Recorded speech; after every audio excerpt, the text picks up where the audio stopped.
नमस्कार। मेरा नाम भाऊ तोरसेकर।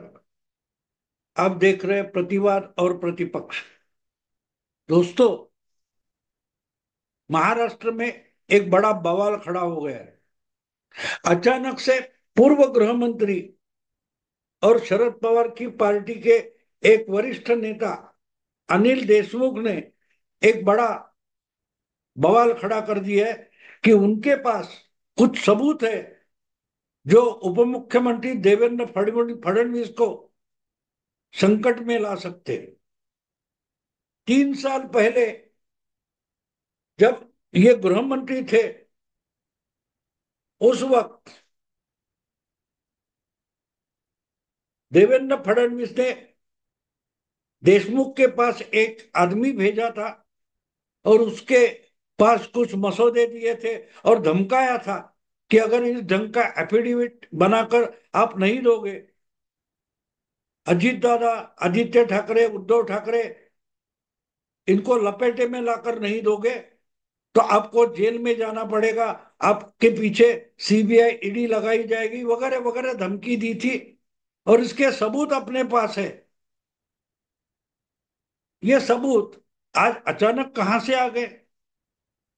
और इसकी भी बात अलग रखो। मैं अनिल देशमुख को एक याद दिलाना चाहता हूं।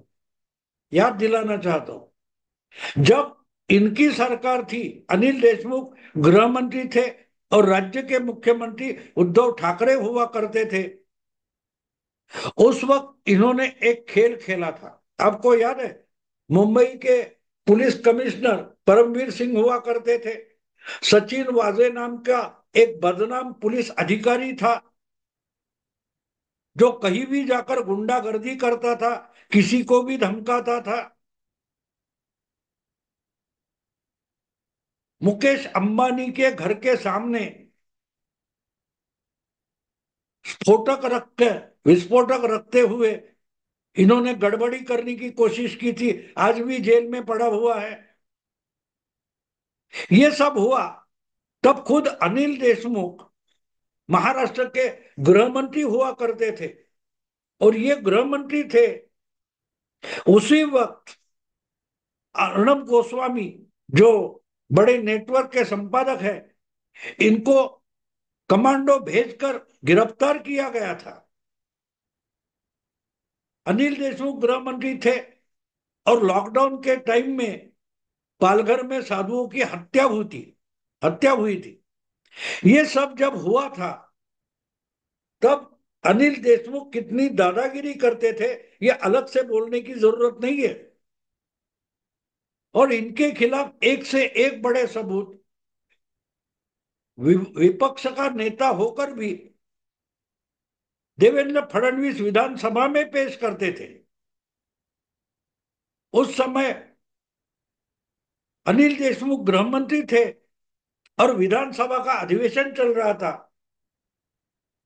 तो देवेंद्र फडणवीस ने कुछ सबूत विधानसभा में दिए थे कि अंबानी के घर के सामने विस्फोटक रखने वाला दूसरा तीसरा कोई नहीं है, सचिन वाजे ही है। और उस सचिन वाजे को ही, जो खुद विस्फोटक रखने वाला संसद आरोपी है, उसको ही इंक्वायरी की सौंपी गई। ये सब मामला विधानसभा में खुद देवेंद्र फडणवीस ने निकाला था।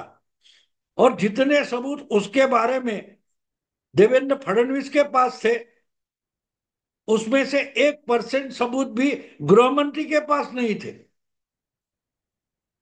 राज्य का जो गुप्तचर विभाग होता था, विजिलेंस डिपार्टमेंट था, उसने इकट्ठे किए हुए सबूत देवेंद्र फडणवीस के पास होते थे, लेकिन गृह मंत्री को उसका पता तक नहीं होता था। और ये विधानसभा में साबित हुआ था, क्योंकि जो जो बातें उस वक्त 3 साल पहले विधानसभा में देवेंद्र फडणवीस ने कही थी, वो जब इंक्वायरी हुई तब सच्ची साबित हुई। लेकिन जिनका बचाव करने की कोशिश अनिल देशमुख गृह मंत्री कर रहे थे, वो तो साफ झूठ निकला। और अनिल देशमुख क्यों, वो विधानसभा अधिवेशन खत्म होने के बाद पत्रकारों से बात करते हुए मुख्यमंत्री उद्धव ठाकरे ने बोला था, अरे बेचारे सचिन वाजे को ओसामा बिन लादेन जैसा क्यों पेश कर रहे हो, उसने क्या बिगाड़ा है, वो तो अच्छा पुलिस अधिकारी है। जिसके नाम पर मनसुख हीरेन की मर्डर अब चार्ज लगा हुआ है, उसके साथ और बहुत सारे शार्प शूटर पुलिस अधिकारी भी जेल में गए हैं। कहने का मतलब ये है कि ये सब जब होता गया, सचिन वाजे पकड़ा गया, मुंबई के कमिश्नर परमवीर सिंह ने एफिडेविट दे दिया इनके खिलाफ। उसके बाद एक और पुलिस अधिकारी का नाम आगे आया था, वो था रश्मि शुक्ला का। जब उद्धव ठाकरे मुख्यमंत्री हुए तब से लेकर अगले कुछ 1.5 साल तक मेरा ख्याल है, रश्मि शुक्ला नाम की महिला पुलिस अधिकारी, आईपीएस अधिकारी महाराष्ट्र में विजिलेंस कमिश्नर बन के काम करती थी, दक्षता आयुक्त बन के काम कर रही थी। जब परमवीर और सचिन वाजे का मामला हो गया और उसके सबूत देवेंद्र फडणवीस ने पेश किए थे, और देवेंद्र फडणवीस को ये सबूत कहां से मिले, इसकी चर्चा शुरू हो गई, तब एक बात साफ हो गई कि ये काम विजिलेंस कमिश्नर के द्वारा ही हुआ है, और उसके सबूत भी थे। विजिलेंस कमिश्नर होते हुए रश्मि शुक्ला ने राज्य में पुलिस अधिकारी, प्रशासन, एडमिनिस्ट्रेटिव अधिकारी जो होते हैं, प्रशासन अधिकारी, उनके तबादले करने में कितना भ्रष्टाचार होता है उसकी जांच करने के लिए बहुत सारे फोन टैप कर किए थे। और वो फोन टैप करने के लिए उन्होंने सरकार से परमिशन ली थी। राज्य के मुख्य सचिव सीताराम कुंटे, इनको पूछकर ही ये सब हुआ था। ये आगे चलकर सबूत भी सामने आ गए।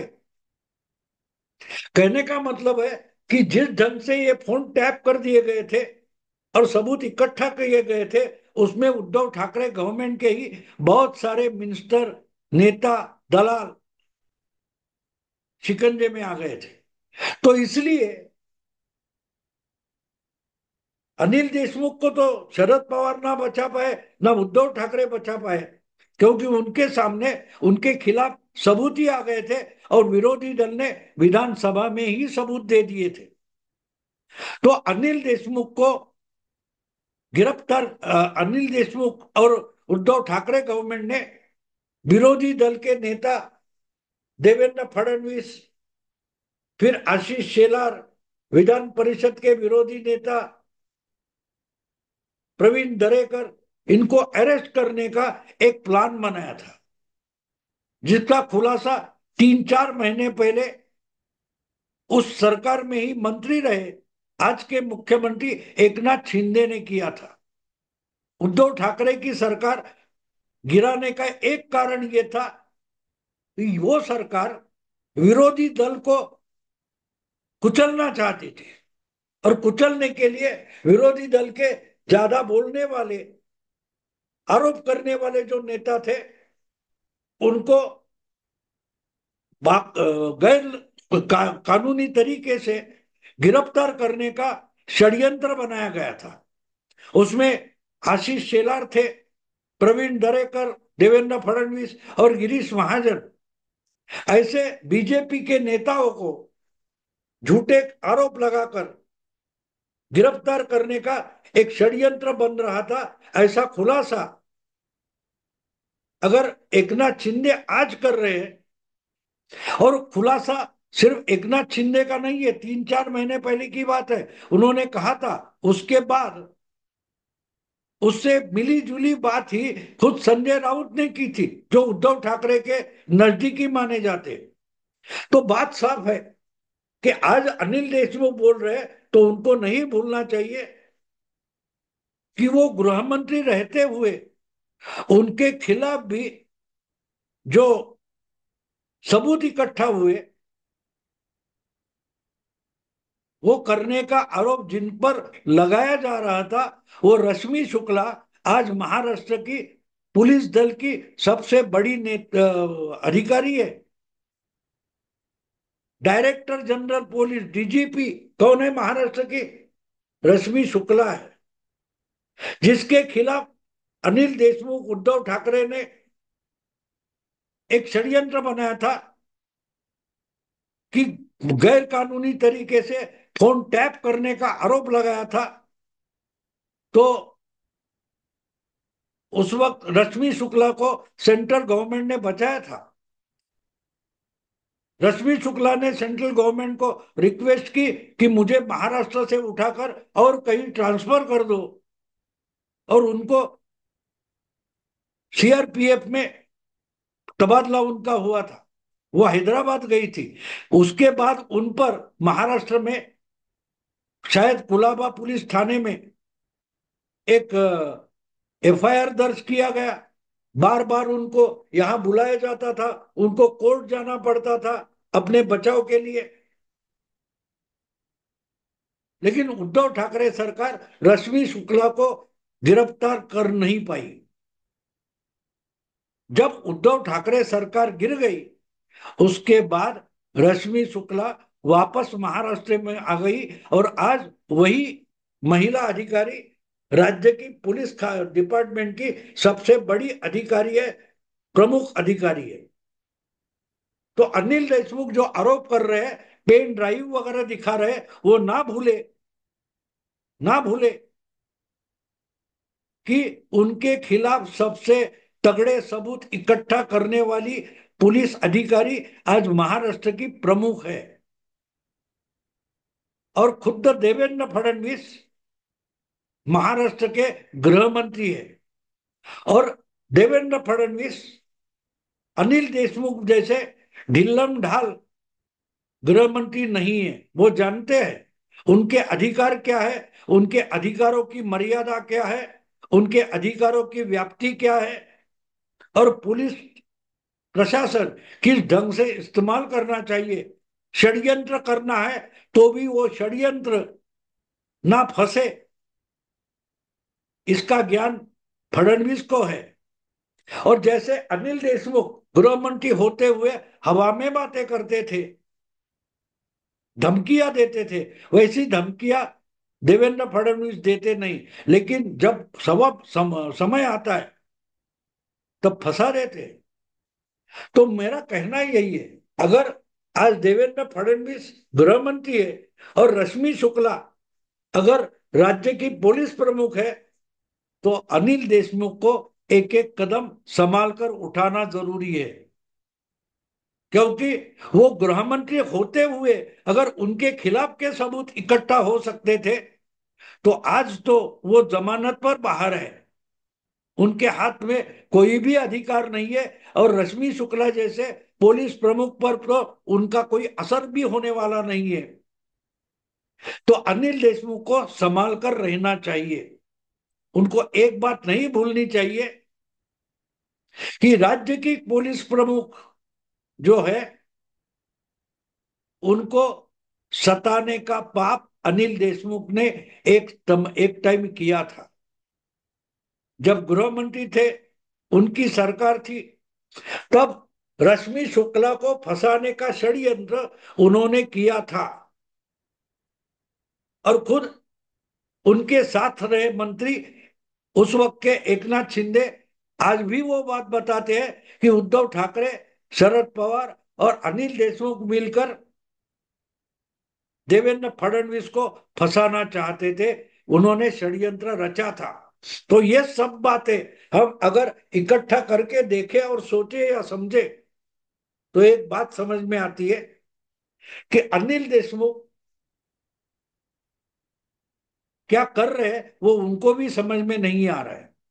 वो भूल गए कि वो गृह मंत्री रहते हुए उनके खिलाफ के सबूत इकट्ठा करने वाली महिला अधिकारी आज महाराष्ट्र की पुलिस प्रमुख है। और अगर वो चाहती है तो अनिल देशमुख को बुरी तरह से आज भी फंसा सकती है। क्योंकि जब वो गृह मंत्री थे तब इन्होंने जो जो कुछ हथकंडे आजमाए हैं, अपने अधिकार का दुरुपयोग किया है, उसके सबूत कब के इकट्ठा हुए होंगे। क्योंकि आज जब देशमुख देवेंद्र फडणवीस बोलते हैं कि अनिल देशमुख के खिलाफ मेरे पास बहुत सारे सबूत हैं, तो जाहिर है ये सबूत आज के नहीं होंगे।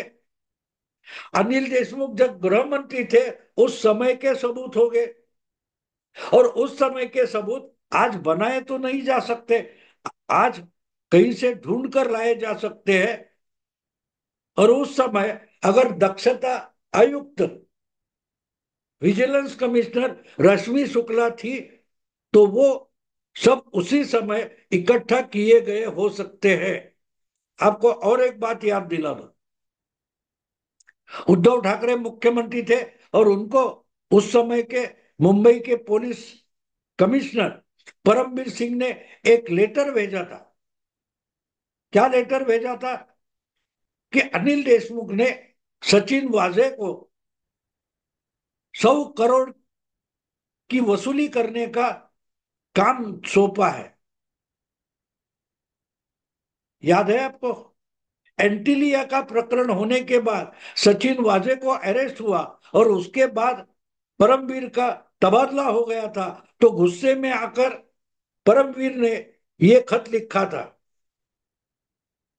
उस वक्त भी Rashmi Shukla vigilance officer, vigilance commissioner हुआ करती थी।